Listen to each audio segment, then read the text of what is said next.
చూడు బాబు, ఇది చాలా ఖరీదైన గుడ్డ, మోదుబడి కొనుక్కున్నాను. దీన్ని నాకు సూటు కుట్టాలి, చాలా బాగా కుట్టాలి. మీకేనా?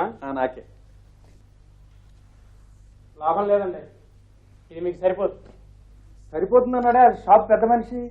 కాదండి, మీ కళ్ళ ముందే కొలుసు చూశాను కదా, ఇది మీకు సూటుకి సరిపోదు.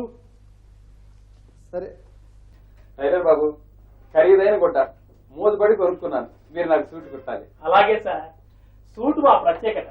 రండి సార్, కొలతలు తీసుకుందాం. రై రాసుకోరా. 16 బాగా కుట్టాలి. బ్రహ్మాండంగా కొడతాను సార్. 17.5.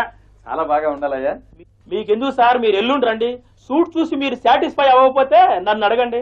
ఎంతో ఖరీదు పెట్టి కొట్ట గుడ్డ. ఏమయ్యా, సూటు కుట్టావా? నిన్ననే కుట్టారు సార్. బాగా కుట్టావా? లోపలికి వెళ్ళి ఒకసారి వేసుకురండి.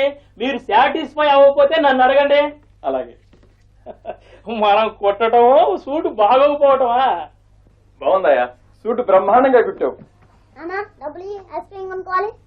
ఏమిటయ్యా, మీ వాడు తొడుక్కున్న సూటు కూడా నా సూటు రంగులోనే ఉంది. గొప్ప తీసి నా సూటు బట్ట కుట్టావా ఏంటి? కొంచెం బట్ట మిగిలితేను పిల్లాడికి సూటు కుట్టారు సార్. ఏమనుకోకండి సార్. దాన్ని ఏమన్నా మిగిలిన బట్టనేగా కుట్టావు. ఓకే, ఇదిగో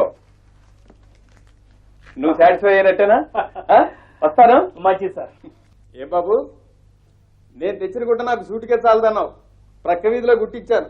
ఆ టైలరు నాకు సూటు కుట్టడమే కాకుండా గుట్ట మిగిలితే వాళ్ళ పిల్లవాడి కూడా సూటు కుట్టుకున్నాడు. నీవో పెద్ద నాకే చాలదన్నావు. అదంతా ఏం పోయిందండి, కొడతాడు. ఆయన పిల్లవాడికి 4 ఏళ్ళు, మా అబ్బాయికి 14 ఏళ్ళు.